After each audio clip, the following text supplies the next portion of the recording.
Отново съм аз Василка. А ти и вие отново сте с рубриката на 4 мадя с Васил. Част 3. Темата днес е Баната и неговите топки.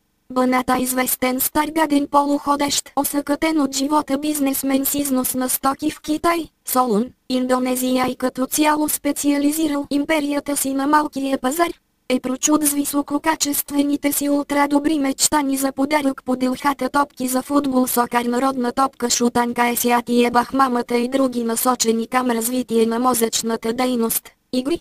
Въпросните кожени кълбаса от висококачествени материали, събирани от контейнери, варели, стари чанти, ползвани кондоми и цели ненужни малки китайчета.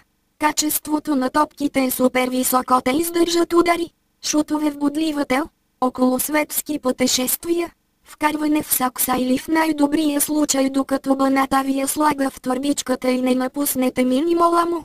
След това топката автоматично е пукната, така сте принудени да изхарчите още 5 лева за ново кожено кълбо с надеждата то да издържи до мястото, на което смятате да покажете никому ненужните си минимални жалки опити, че сте добри в дадения спорт, макар единствения, който ще го види и оцени, да е баба ви. От мен толкова. Васко педераско отива да чупи с кули пениси глави до следващия път, котарачета, калтачета и малки буклучета, кис-кис по вашата му цунка до следващата ми изява.